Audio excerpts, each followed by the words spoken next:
최근 경제 상황 짚어보겠습니다. 뉴스공장 경제 가정교수 최병 교수님 모셨습니다. 네, 안녕하세요. 예. 요즘 나오는 뉴스 중에 이제 가장 심각하게 보이는 건 그 수출 무역 수지가 안 좋아요 지금. 그렇죠. 무역 수지가 예. 지금 4개월 연속 무역 수지가 적자라는 거 아닙니까? 예. 4개월 연속. 근데 내용은 어떻습니까? 예전에 뭐 안 좋을 때 이것은 석유 때문인지 실 내용은 나쁘지 않다 그런 말씀하신 적이 있는데 이번엔 내용이 어때요? 일단 그 무역 수지 적자액이 빠르게 증가를 하고 있어요. 문제는 네. 적자가 지속되고 있는 거 플러스 적자액이 지속되고 빠르게 증가하고 있는데 올해 누적치가 47억 달러 정도 되죠. 아니 올해 누적치는 이제니까 7월 달만 47억 달러인데 예. 6월 달에 26억 달러였었거든요. 예. 그러니까 좀 굉장히 늘어나네. 빠르게 이제 증가를 하고 있는 거죠. 근데 이제 일단은 이제 이거에 대해서 언론 보도들이요. 예. 저는 일부 언론 보도들 보면 굉장히 애잔하던데 역대 이제 7월 달 수출액이 역대 최고다. 7월 달 기준으로 예. 이런 이제 보도들을 하고 계세요. 그러니까 이제 정보를 구해주기 위해서. 근데 이제 그 수출액을 보게 되면 지금 반도체 다음으로 예. 많이 수출되고 있는 게 석유 제품이에요. 아 석유. 예, 석유 제품인데 석유 제품은 그러니까 수입도 많이 끌어올리지만 유가가 올라가가지고요.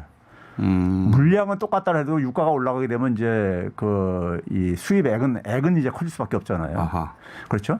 그래서 이제 수입액도 커지게 하지만은 수출액도 굉장히 크게 만들어요. 아 그러니까 석유 제품 수출 단가가 상승했기 때문에 예. 수출이 증가한 착시 현상을 보여주는 건데. 예. 그래서 그 증가분 예를 들면요. 지난해는 석유 제품에 그러니까는 배럴당 단가가 예. 한 83달러였었어요. 예. 근데 올해는 얼마냐면 135달러. 거의 2배로건. 그러니까 석유 제품 수출액이 많이 증가할 수밖에 없죠. 액수가. 예. 왜냐하면 수입한 원유 가격이 비싸니까. 올라가다 보니까 그렇구나. 이것도 같이 올라갈 수밖에 없는 거거든요.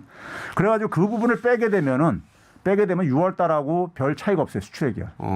그러니까 수출이 지금 그러니까 굉장히 정체에 빠져 있는 것도 수출이 사실이에요. 잘 되는 것처럼 보도했으나 그렇죠. 실제는 예. 석유 가격이 올랐기 때문에 석유 제품 가격이 따라서 오른 것일 뿐인 실제 수출이 늘어난 것은 아니다. 그렇죠. 사실상. 예. 그러면 적자 부분을 보면 어떻습니까? 그러니까 적자 부분을 보게 되면 아까 얘기했듯이 그러니까 이게 이제 우리가 이제 6월 달부터 수출 증가율이 뚝 떨어져요. 5월 달까지는 두 자릿수가 계속 유지되다가 예. 6월 달부터 뚝 떨어져요.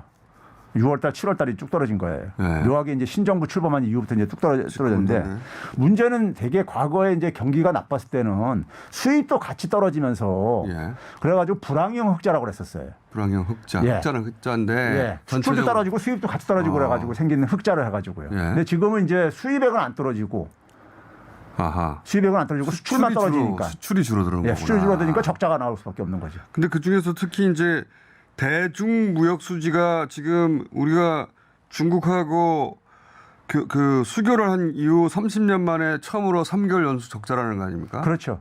우리나라가 외환위기 이전에는 굉장히 무역 적자 국가였었어요. 예. 90년대 무역 적자가 쭉 지속됐었죠. 그러다가 외환위기 터졌었죠. 예. 근데 외환위기 이후에 무역 흑자 국가로 전환된 이유가 이 중국과의 무역 흑자 때문이었었어요. 거의 결정적인 역할을 했죠. 중국의 무역. 30년 만에 처음으로 3개월 연속 적자라고 했다는 것은 예.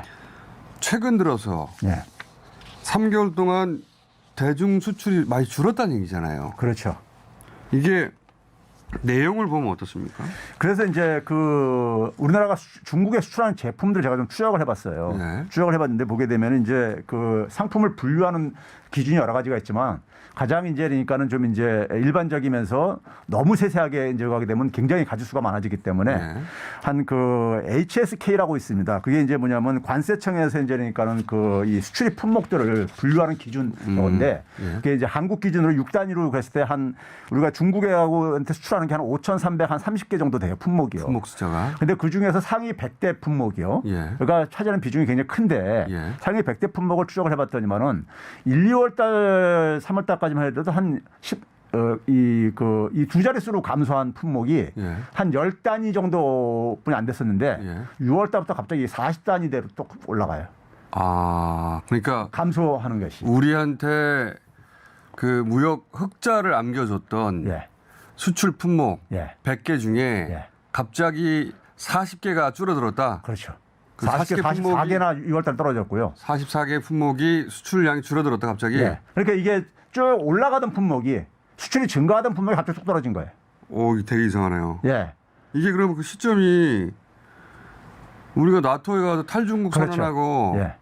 그때 확 꺾인 거예요? 그러니까 일부 이제 전문가들은 이걸 가지고 이제 그러니까 중국이 자급화를 하면서 예? 중간재 자급을 하면서 이제 이런 영향을 좀 미쳤을 거다 이렇게 얘기하는데 그 영향도 있겠죠. 일부는 그러니까요. 근데 이게 이제 지난해까지 쭉 올라가던 제품들이 갑자기 뚝 떨어지는 것들이 그러는데 그러니까 수출 잘 되던 100대 품목 중에 거의 절반 가까이가 확 꺾였다는 거 아니야? 예. 그러면 이제 그 중에서 이제 뭐냐면 이제 중간재가 자급화된 효과도 있겠지만은 예. 문제는 이제 그러니까는 중국 입장 속에서는 한국에서 굳이 수입 안 해도 될 품목들을 되는 품목들을 수입 대체시킬 수가 있다는 얘기죠. 아, 그게 그 이제 부분을 정부가 굉장히 지금 주목을 해야 될 겁니다. 이 이런 부분에 거네요. 대한 신경을 좀 써야 될 부분일 거라고 생각이 들어요. 그 관점에서 보지 않으면 예. 중국 입장에서는 우리가 나토에 가가지고 탈중국을 공개적으로 얘기를 해버렸잖아요.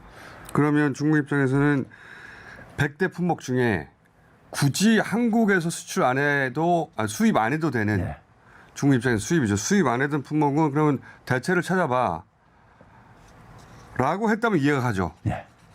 그래서 그중에 40개가 넘는 품목은 수출량이 급격히 줄고 있다는 거잖아요. 예. 근데 그게 원래는 늘어나던 품목이었다는 거잖아요. 그래서 적자가 되는 겁니까 지금? 그러니까 그게 이제 그러니까 결국은 중국의 수출 증가율이 6월 달부터 갑자기 급감을 했는데 이거 보이지 않는 보복 같은데. 그러니까 이건 이제 중국은 그러니까 우리는 이제 그러니까는 뭐 이렇게 내색을 하면서 탈중국을 얘기하는데 걔네들은 이제 그러니까 그런 내색도 안 하면서 조용히 예? 이제 관리로 들어갈 수가 있는 거죠. 예, 그런 점에서 심각한 문제네요. 정부가 좀 신경을 써야 될 부분이라는 얘기죠. 중국 입장에서는 한국이 가깝고 예. 안정적인 공급원이었고 그래서 계속해서 수입하고 있었고 그렇죠. 그러다가 근데 최근 들어서 갑자기 6월 들어서 이 수출이 축소되는 품목이 100대 품목 중에 44개가 됐다는 거 아니에요. 예. 이거는 의도적인 것 같은데 말은 안 하겠지만. 그러니까 이거 자급화만 가지고 설명이 안 되지는 요인이라고 보고 있습니다. 그러면 우리도 굳이 한국으로부터 수입하지 않을 품목은 안 해도 되겠구만. 응? 맛 좀 볼래? 이거 아닌가요? 그렇죠. 참. 그러다 보니 중국과 중국과 저희가 관계를 맺고 난 이후에 대중 무역이 30년 만에 석 달 연속 적자하고 이거는 그렇다는 얘기는 이 적자는 계속 커질 수 있겠네요. 그렇죠. 이 부분이 구조적으로 될 수 있다는 얘기죠. 결국은 이 안보하고 경제가 이게 결합이 되면서 생기는. 그러니까요. 예. 네. 교수님이 계속 그 얘기 하셨죠. 예. 미국 바이든 대통령과 정상회담이 내포한 의미는 우리 경제를 미국 안보 하위 개념으로 넣어버렸기 때문에 그 말은 이제 대중국 포위망 속에 우리가 들어갔는데 그 덕분에 경제가 타격을 입을 것이다. 보이는 것 중에 하나가 이게 서서히 보이는 것 중에 하나 아닙니까? 잘 나가던 100대 품목 중에 44개면 절반인데 거의. 갑자기 6월 달에 44개가 꺾였다면 이거 자연스럽지가 않죠. 걱정되네요. 저는 향후에 더 걱정되는 건요. 금융적인 보복이 올 수가 있어요. 그건 다음에 기회 있으면 제가 자세히 설명을 드릴 텐데. 금융보복이요? 네. 오늘 무역 얘기했으니까. 이제 이렇게 무역 적자가 계속되면 실물에는 어떤 영향을 미칩니까? 아무래도 이제 이 무역 적자가 둔화가 되게 되면은 이 환율이 지금 있잖아요. 우리가 지금 이제 최근에 가는 게 일반 서민들이 고통을 받는 건 이제 물가란 말이에요. 예. 월급은 안 오르는데 물가가 오르니까는. 물가 상승률은 어떻습니까? IMF하고 비교하면? 지금 이제 우리가 수치상으로 볼 때는 외환위기 그러니까 터지고 나서 그 다음에가 98년도였었잖아요. 예. 98년도 11월 달까지가 예. 소위 외환위기 충격으로 물가가 굉장히 높은 수준이 지속됐던 급등할 기간이에요. 텐데. 한 1년 정도가요. 예. 그래서 이제 98년 11월 이후에 최고라고 이렇게 얘기를 하는데 예. 여기서 기자들이 놓치고 있는 게 있는데 일단 98년 11월 이후 최고치의 예. 물가 인상률이다 예, 현재. 지금이요. 예. 그러니까 한 23년 만에 최고다 이런 얘기가 나오는데 IMF 그 얘기입니다. 최고치네요. 예. 예. 그런데 청취자들이 이제 그러니까는 오래전이라서 이제 기억이 안 나실지 모르겠지만은 90년대에는요 예. 물가 상승률이 거의 평균 한 4.5% 이렇게 됐었어요. 평균이. 예. 근데 최근에 우리가 물가 상승률은 2% 미쳤었거든요.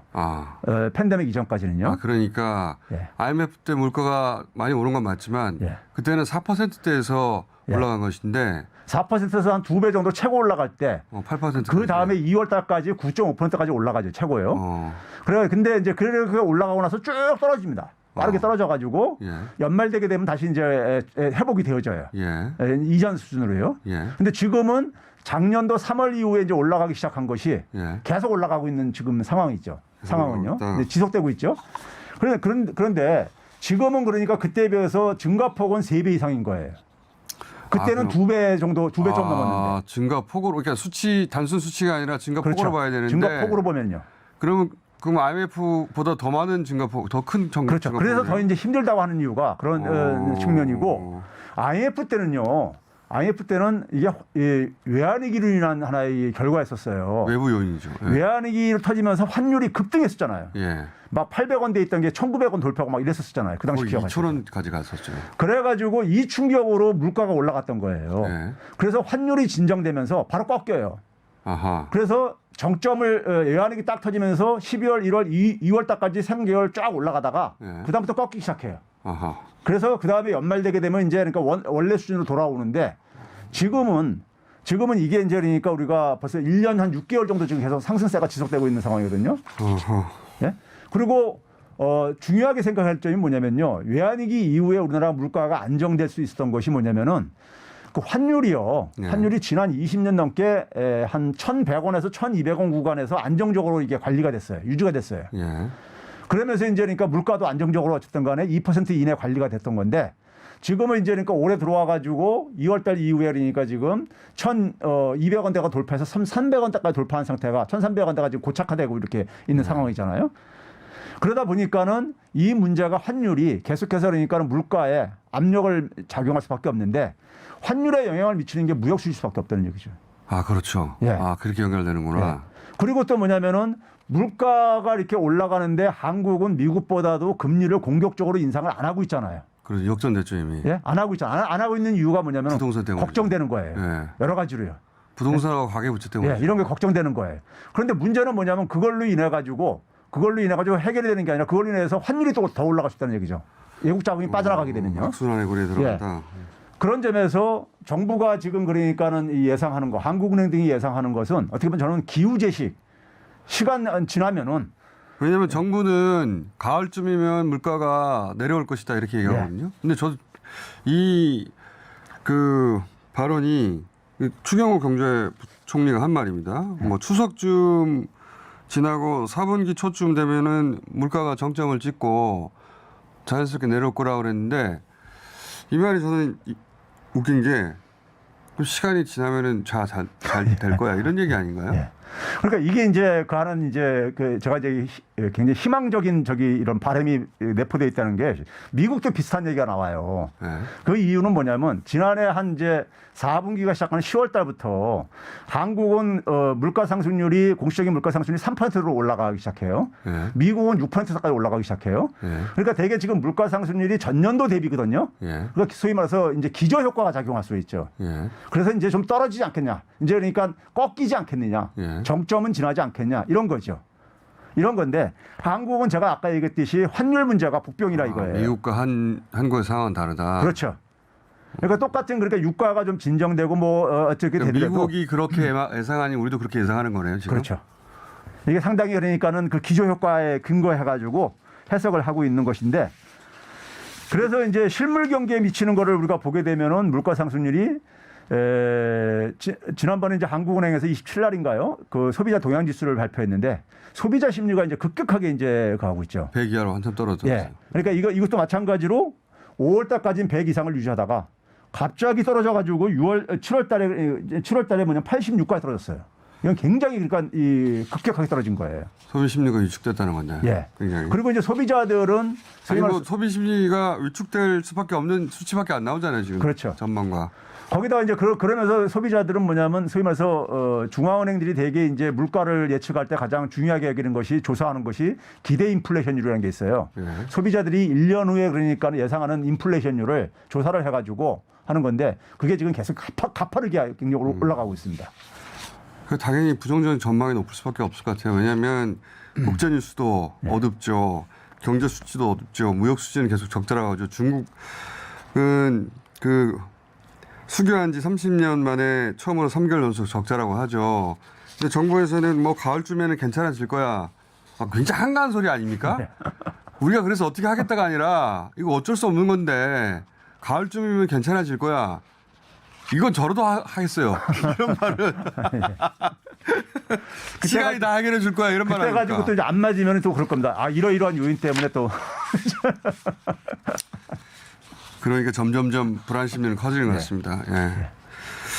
오늘 여기까지 하겠습니다. 최백은 교수였습니다. 감사합니다. 네, 감사합니다.